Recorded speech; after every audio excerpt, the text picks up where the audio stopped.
Is your current health problem being caused by a past life? Today, I open up about my own experience and show you how you could start to explore the answers to some of these deeper questions. Now, I know reincarnation and past lives can be a very controversial and uncomfortable topic for some people. Depending on our belief systems, we all have different views about what happens after we die.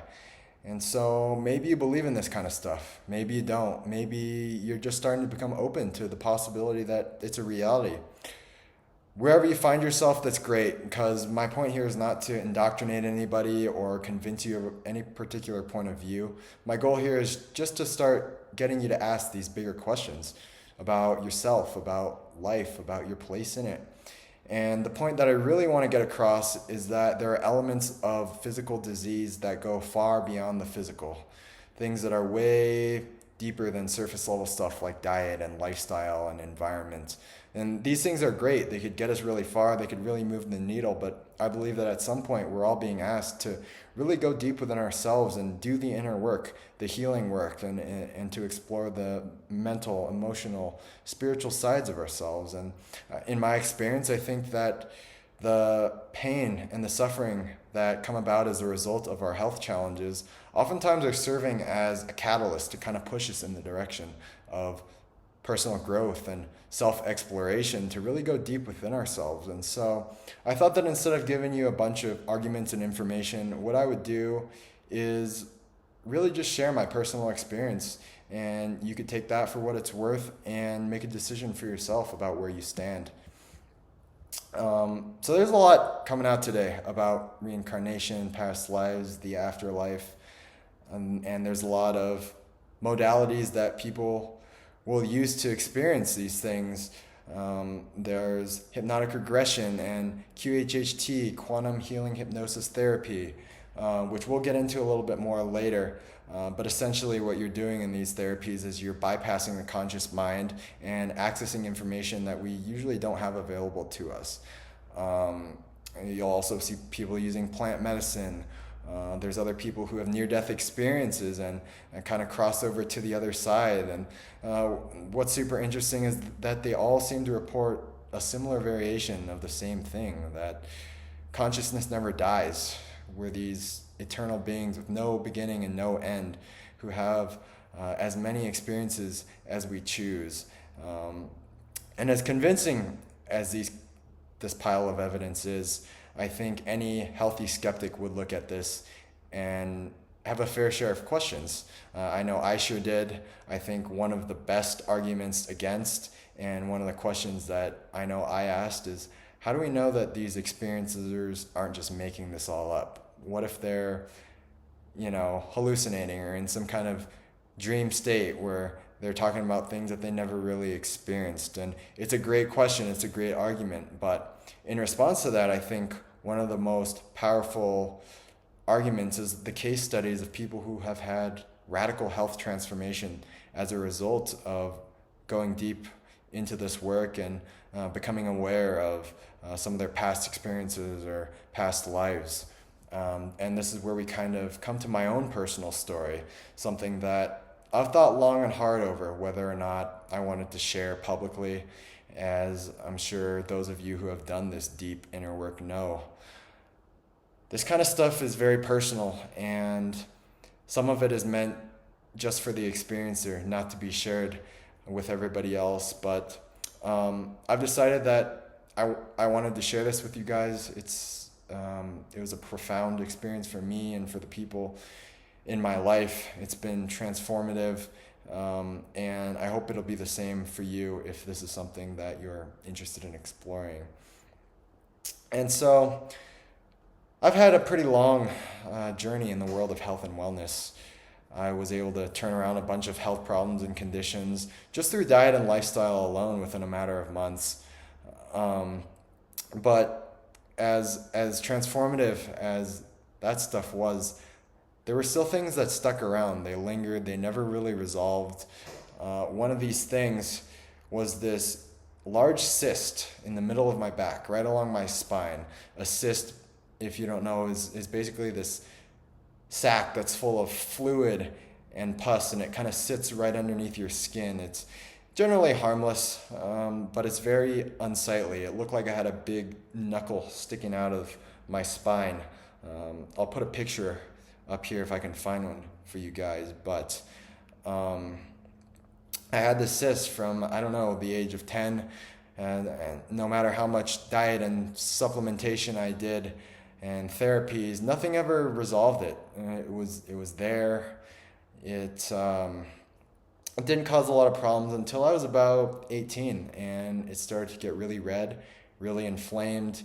It was very tender, very painful, and I knew something was wrong with it. And so I got in with a doctor pretty quick. I found out it was infected, that I had to have it taken out. So they did a surgical procedure. They cut it open, they pulled it out, they tried to remove as much as they could. And what do you know? It came back, worse than before. And looking back, that should have been my sign that something was up with that. I needed to go deeper.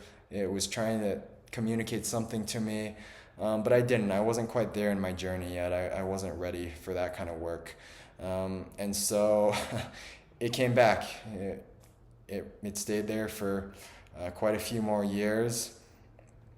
And at this point in my journey, I was kind of well into the mental work with beliefs and limiting stories. I was into the emotional work, the inner child healing, and I was well on my way into the sort of period of spiritual awakening where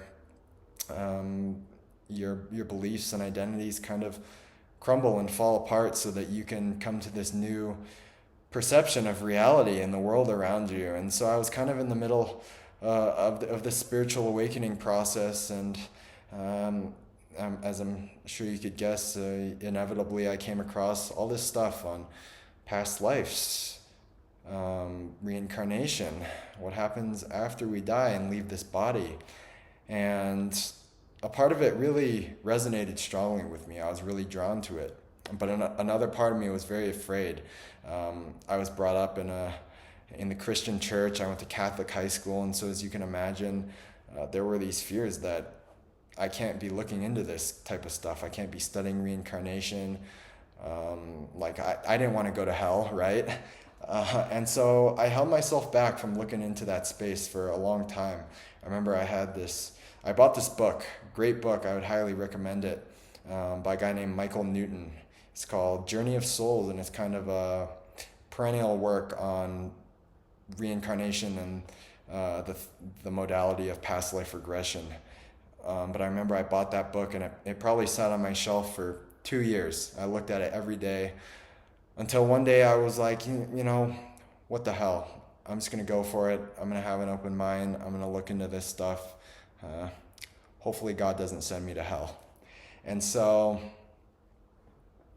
I remember reading this book, and as soon as I read it, I knew that I needed to find a practitioner who was trained in past life regression and QHHT, who would help me, because I knew that I had stuff that I wasn't able to get to at a mental or an emotional level. I knew there were deeper things, deeper traumas that I needed to resolve. And so I kind of put that out there to the universe, and lo and behold, I found somebody that felt right, who's now a great friend and a spiritual guide, mentor, teacher to me. And I started going in and doing all this work and reliving these various experiences, and it's deep work. It's powerful.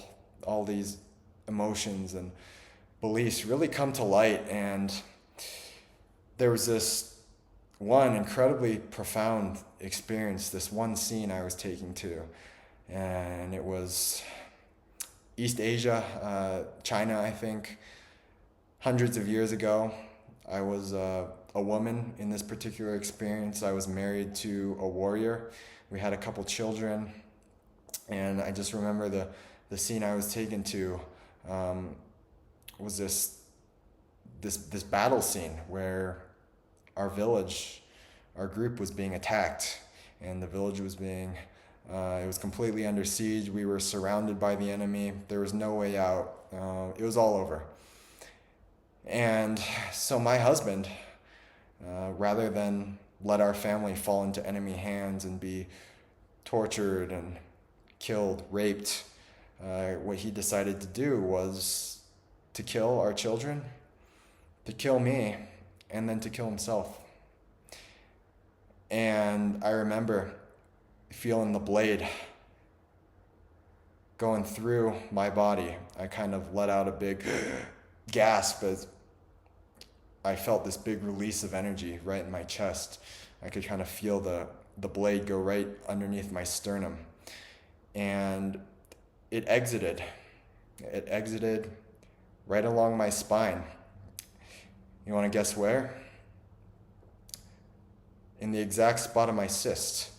The cyst was sort of this literal representation of the blade that was sticking out the back of my spine.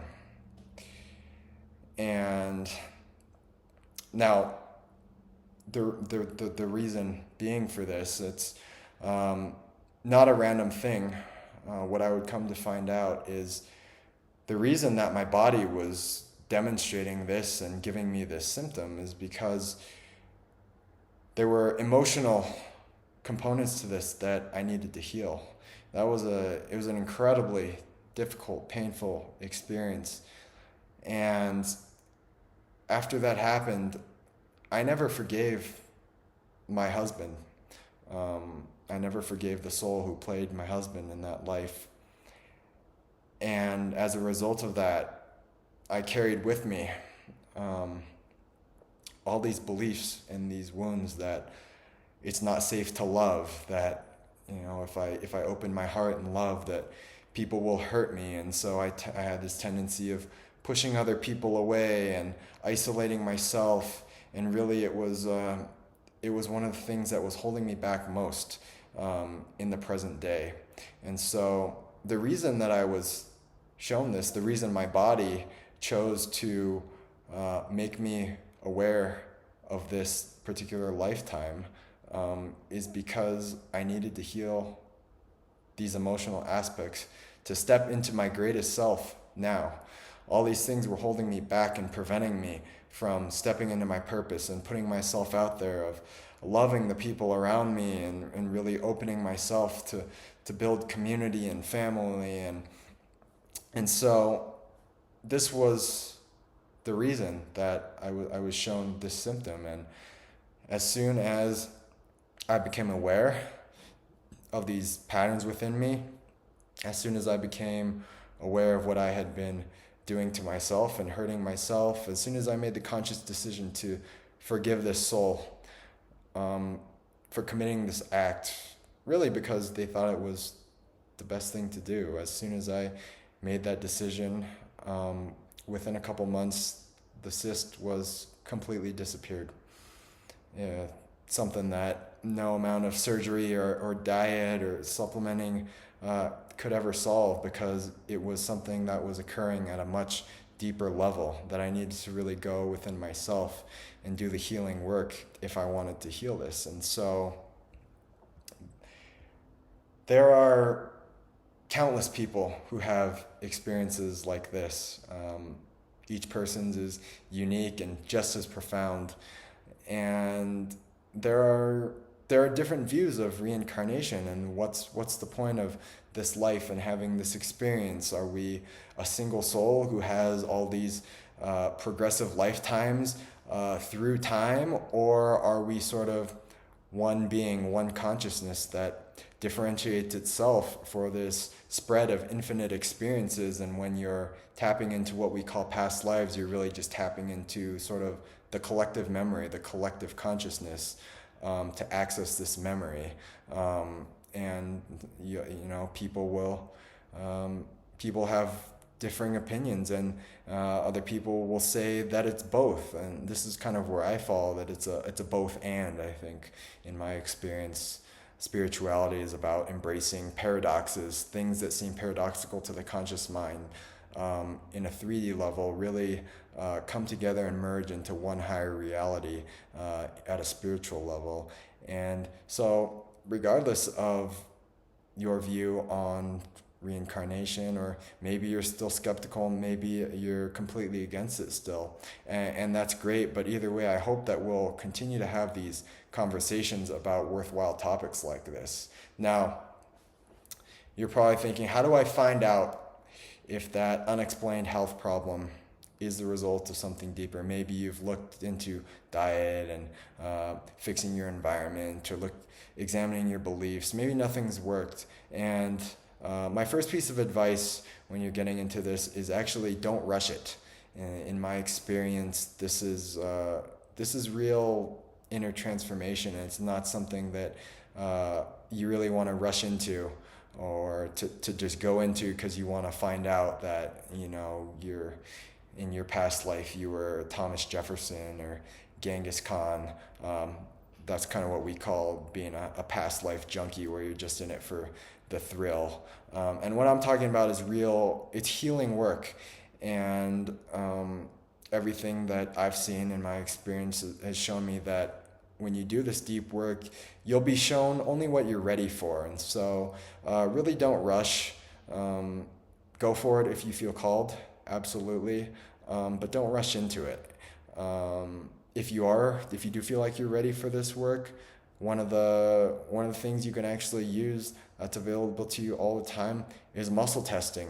I'm not going to go deep into muscle testing here. I actually have a free course on my website. I'll put the link down below, where I walk you through the how and the why of muscle testing.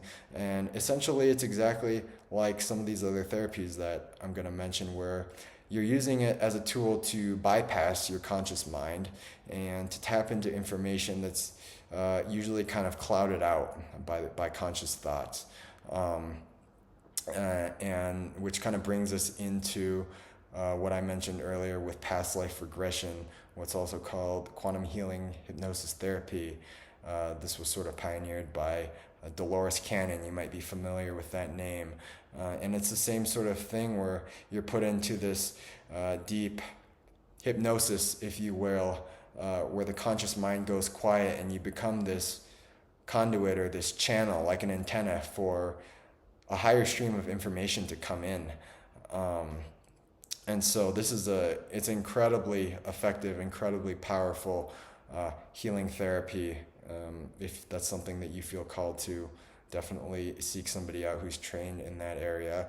And the last one is meditation. If you're an experienced, seasoned meditator and you're confident that you can really go beyond your thoughts and quiet your mind and sort of tap into those extrasensory abilities, those psychic senses to channel this information, you don't even need a QHHT practitioner. You can do this all yourself.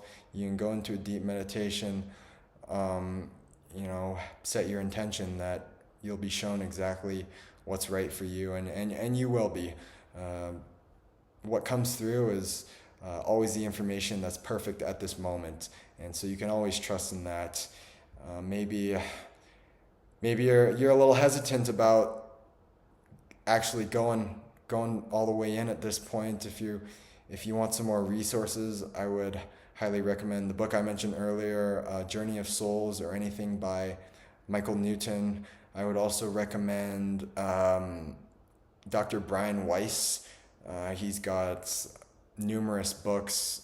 One of them that's really good is Only Love is Real.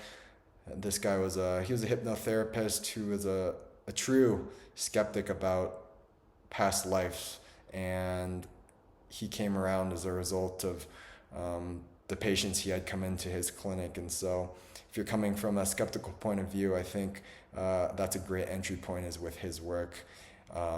And of course, most people are familiar with Dolores Cannon and her pioneering work in the field. Probably those are probably the three biggest names in the area. I would recommend all their books, their interviews, and so wherever you find yourself, whether or not you are convinced or you believe any of this, the point of this video, and what I really want to drive home, is that our health conditions, they have a purpose. They're not random, and they're not chance, they're not bad luck. It's not our body failing because we're getting old or poor genetics. Is because our body is trying to communicate something with us. And it might be something as simple as a physical change that needs to be made. Maybe your body's trying to say that you need more sleep, or you need to clean up your diet, or get rid of something that's poisoning you in the environment. Maybe your body's telling you that you need to change your beliefs, that you need to adopt more empowering beliefs about yourself and what you're worthy of. Maybe your body's speaking to you and showing you a physical manifestation of some emotional trauma, some emotion that you've carried with you in your body, and it's causing all these imbalances that results in the symptoms of physical disease. Or maybe it's something even deeper. Maybe it's something at a spiritual level, that something similar to what I experienced, where you can almost say your soul or your higher self is trying to communicate with you through the symptoms of your body. And so there's health conditions that will change with a simple dietary alteration or a medication or something physical. And there's other ones where there's nothing that we could physically do that would change it, because it's originating from somewhere way deeper. And so this is why I like to examine the deeper causes, the spiritual and the emotional causes of disease primarily, even before we get to the physical aspects sometimes. And the amazing thing is that your body is only trying to communicate with you, right? And as soon as you hear your body and acknowledge the message that it's trying to send, as soon as that happens, there's no more reason for the symptom to be there. And the health condition goes away, just like my cyst. The body wants to return to health. That's its natural state. And as soon as it gets its message to you and it knows that you've heard it and you've made the commitment to change or make the necessary adjustments, there's no reason for the symptom. And so what we find is that the body rebalances itself. The symptom disappears just like that, just through awareness. And so maybe you've exhausted all your options in this space. Maybe you've tried the drugs, you've tried changing your diet, maybe you've tried the biohacks, and nothing seemed to work. And my message to you is, don't give up, don't stop there. Keep digging, keep going deeper within yourself. Look at your beliefs and your emotions and your trauma patterns. Focus on your connection with something greater than yourself, whatever that might look like for you. Just keep going, keep moving forward. You will always be led to where you need to be. Just let your curiosity carry you and keep an open mind, and you will get there. I promise you. When you ask for guidance, you will always be led to exactly where you need to be. And so that's my message for you today. If you would like to work through this process one-on-one with me, I will include a link in the description down below for coaching information. As I mentioned earlier, I've also got some free content, including a free course that you could find there. So click on the link down in the description below for that. And I'd love to hear your thoughts down in the comments. Just let me know, what are your thoughts on the afterlife? What are your experiences? Have you experienced something similar? And also drop me a comment down below about some of the content you'd like to hear in the future. Love to hear, love getting feedback and engaging with all of you. And I appreciate you taking the time to tune into this video. I want to wish you the best on your healing journey, wherever that takes you. And I will see you next time.